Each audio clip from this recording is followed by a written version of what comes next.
pesa, una gran pesa fa preparar, se tu in piazza qualche ragazza te con quella certa. Quite a few opera lovers refer to Don Giovanni as the opera of operas. And indeed, superlatives should not be spared when describing the result of the collaboration between Da Ponte and Mozart. Every number is a masterpiece, and each of the 6 leading roles became a magnificent role portrait. Da Ponte based the libretto on the Don Juan novel El Burlador de Sevilla. An interesting historical detail is that at the time of the composition, there was an actual living legendary seducer of women, Giacomo Casanova. At the time of the composition, he was already over 60 years old and retired. Like Da Ponte, he was a Venetian and was actually friends with him. Casanova visited Da Ponte and Mozart during the preparations for the premiere in Prague and was present at the first performance.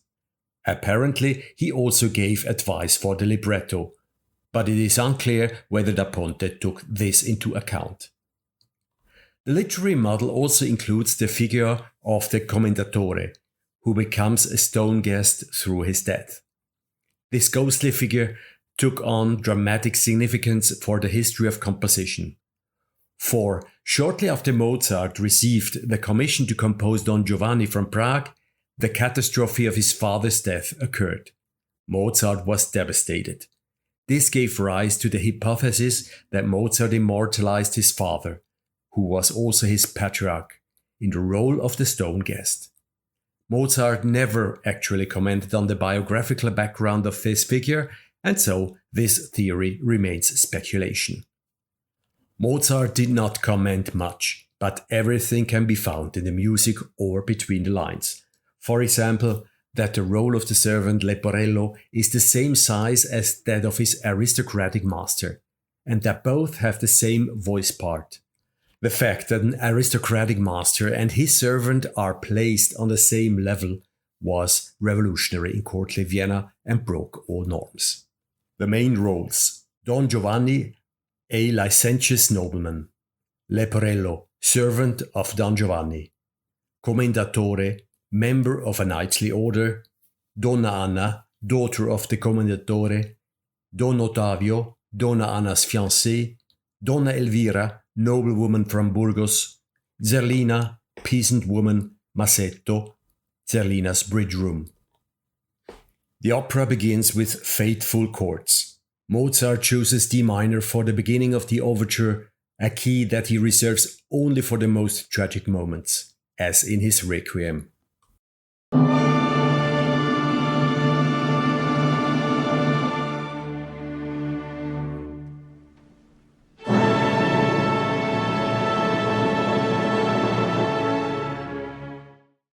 Leporello is waiting outside the house for Don Giovanni.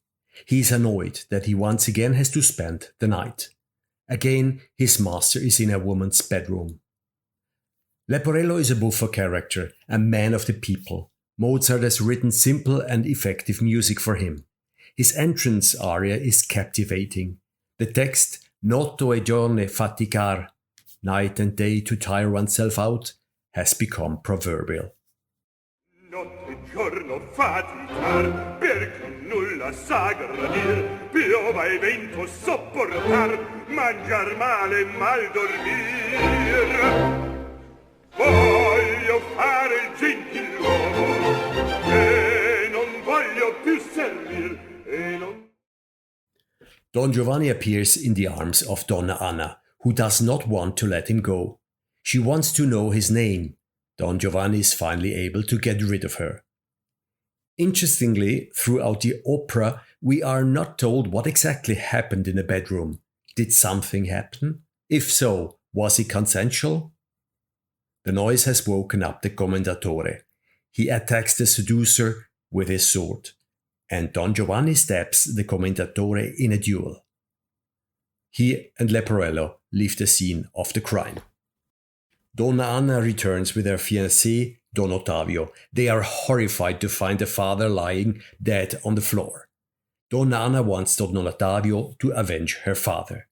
Days later, Leporello and Don Giovanni are out and about in Seville.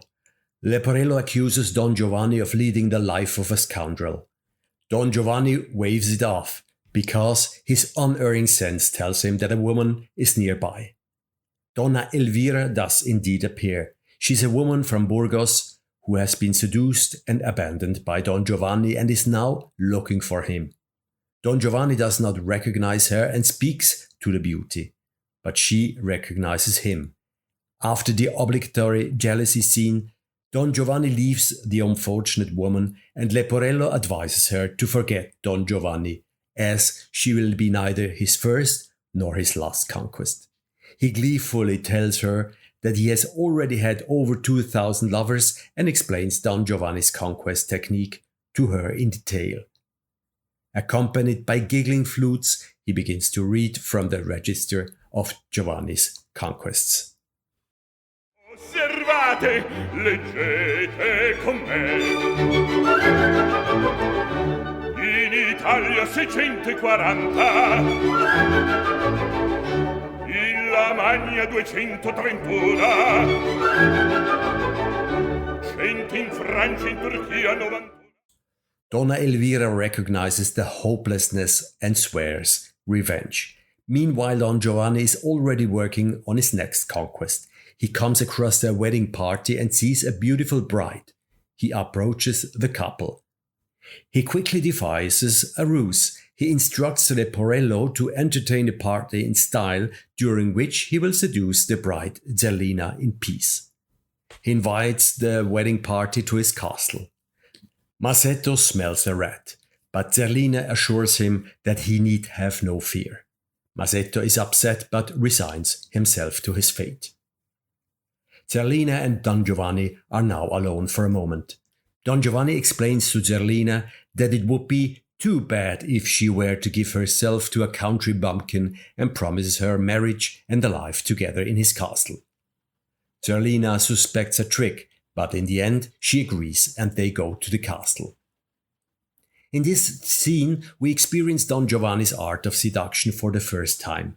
On the one hand, this consists of a seductive, languidly sung melody. He also lies to her about marriage and wealth.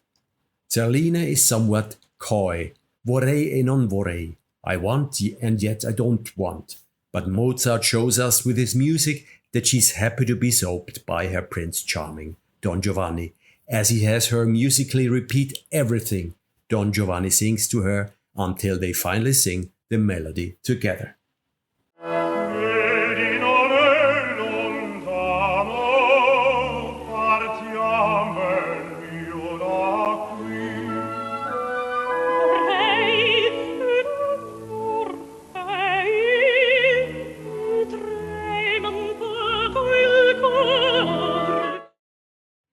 Donna Elvira has observed the scene and steps forward. She warns Zerlina against Don Giovanni. The latter claims that the lady is merely an insignificant, jealous woman. Elvira begs Zerlina to flee. She takes Zerlina by the arm and they leave. Donna Anna and Don Ottavio appear. The two are searching for the unknown murderer and approach Don Giovanni, of all people, whom they do not recognize, for help. Donna Elvira intervenes and informs them of Don Giovanni's machinations. When Donna Anna and Don Ottavio are alone, Anna tells him about the night and explains that she thought it was Ottavio who was visiting her in the bedroom. It dawns on them that Don Giovanni is the notorious murderer. Donna Anna demands once again that Don Ottavio take revenge. Don Ottavio is the only tenor role in this opera. We are used to the tenor being the hero of an opera. Here it is different. Throughout the opera, he is ordered around by Donna Anna and constantly sings arias instead of doing something.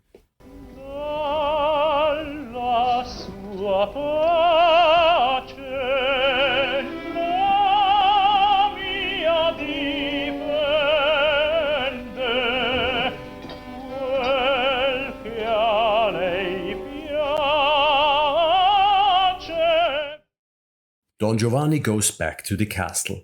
Leporello informs him that Elvira has enlightened the entire wedding party about Don Giovanni.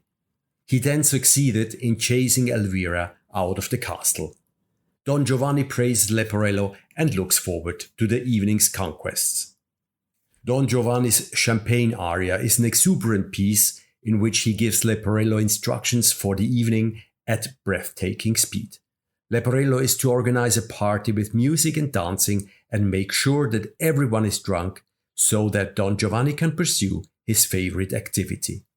12 new conquests are to be on the list by the next day. Don Giovanni is a murderer and a seducer, but he also has a great appetite for life, which Mozart has composed inimitably with the forward-pressing pulse of the music and the fast notes. Listening to the aria, it is nevertheless impossible for us to detest him. In canalino, alla la pesa, una gran pesa fa preparar, se tu rimpiazza qualche ragazza, te con quella c'è. Masetto has an argument with Zerlina in the garden of the castle. Zerlina is able to calm him down and swears her fidelity to him. This piece is one of Mozart's magical love songs. Mozart's beautiful idea of the solo cello, which tenderly plays around her voice during this aria, deserves special mention.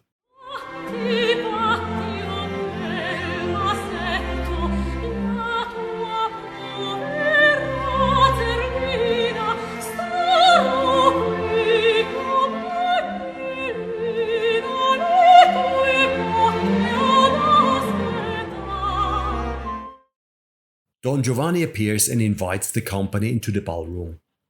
Donna Elvira, Donna Anna and Don Ottavio are there dressed up in masks. The appearance of Don Giovanni's three pursuers is known as the Masked Trio. It is a magnificent and sublime lyrical piece in which the three ask heaven for help. The orchestral accompaniment for the three voices consists solely of wind instruments.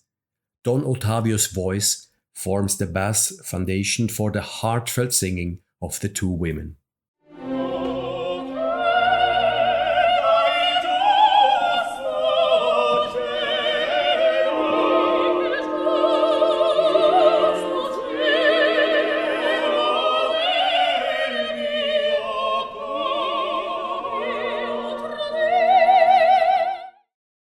Don Giovanni welcomes his guests in the brightly lit ballroom. The party begins with a dance. Leporello succeeds in distracting Masetto, and Don Giovanni carries Zerlina off to the bedroom. Suddenly there are cries of fear from the room. Don Giovanni reacts quickly. He comes out of the room and has Leporello in his arms. He accuses him of importunity. The whole company is in uproar. The people don't believe a word, he says, and prophesy an unhappy fate for him and leave the castle. The next day, Leporello and Don Giovanni are outside an inn. Leporello wants to leave Don Giovanni for good. Don Giovanni manages to appease Leporello with a few doubloons. It's already evening and Don Giovanni's next planned conquest is Donna Elvira's maid.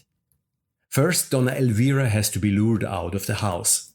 When she appears on the balcony, Leporello and Don Giovanni exchange clothes and Leporello plays the repentant aristocrat.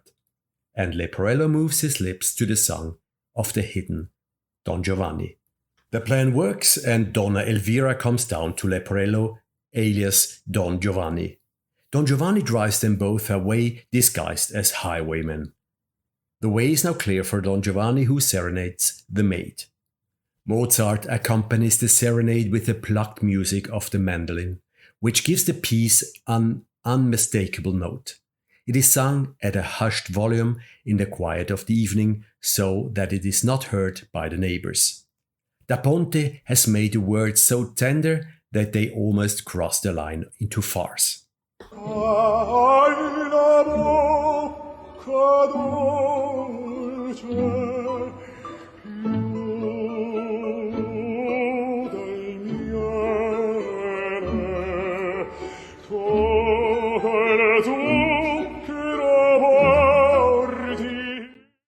But the serenade is interrupted by Masetto, who searches the streets for Don Giovanni with armed peasants. Don Giovanni, dressed in his servant's clothes, emerges and pretends to be Leporello and sends the armed peasants on the trail of Leporello and Donna Elvira, keeping Masetto with him, whom he then beats severely and leaves. Zerlina finds him lying on the floor and treats him lovingly. Mozart again gives Zerlina a magical love song, and Zerlina again wraps her naive fiancé around her fingers. Mozart always reserved the most beautiful arias for female voices.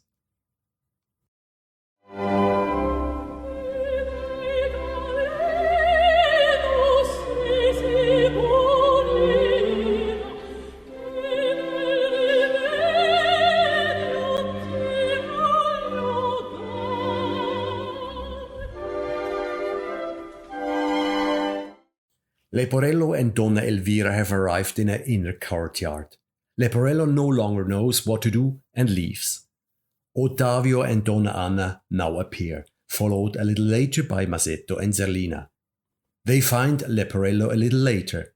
Don Ottavio and Masetto want to kill the supposed Don Giovanni, but to their astonishment, Donna Elvira defends him. To save his skin, Leporello shows his face. He manages to talk his way out of it, and the confused Avengers let him go. Don Ottavio now believes he has enough evidence to take revenge.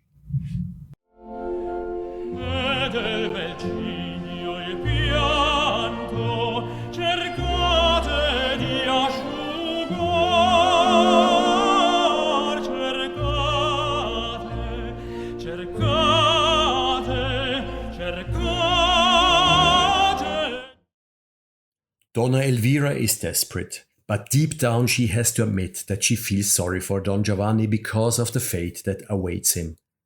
In the meantime, Leporello and his master have met again by the cemetery wall. Suddenly they hear the voice of the dead Commendatore. Don Giovanni suspects that someone is trying to play a trick on them. There they see the statue of the Commendatore. Leporello reads the inscription, "Here I'm waiting for the revenge against the scoundrel who killed me." Leporello is gripped by fear. Don Giovanni invites the statue to dinner as a joke, and the statue nods. Don Giovanni suddenly feels insecure too. Don Ottavio wants to marry Anna as soon as possible, but Donna Anna asks him to observe a period of mourning for her father. This aria is somewhat unnecessary from a dramatic point of view, but musically it's simply magnificent. Mozart wrote a supernatural theme for it.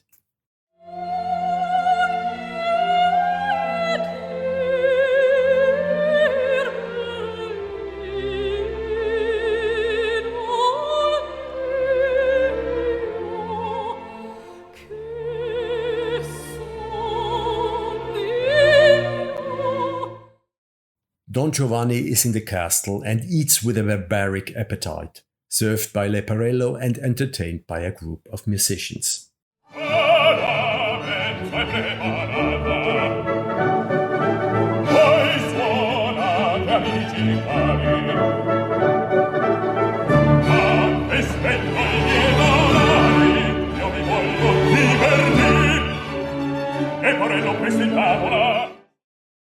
Donna Elvira appears. She tries one last time to persuade Don Giovanni to change his life. Don Giovanni rejects her with a sneer.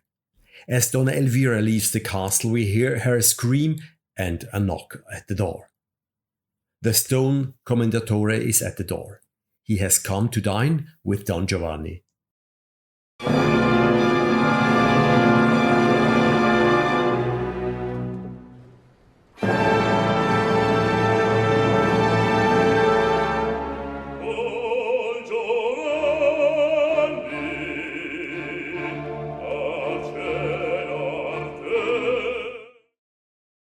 The Commendatore demands his hand, and when Don Giovanni holds it out, the Commendatore grabs it with icy force. The stone Commendatore demands that he repent, but Don Giovanni only calls him a silly old man. Don Giovanni then dies and is dragged into the abyss by Furies. And now everyone comes to the castle, and Leporello tells them what has happened. Everyone rejoices at the revenge of the stone guest, and they all make new plans. Leporello wants to look for a new master, Donna Anna and Ottavia want to marry, and Donna Elvira wants to enter a convent.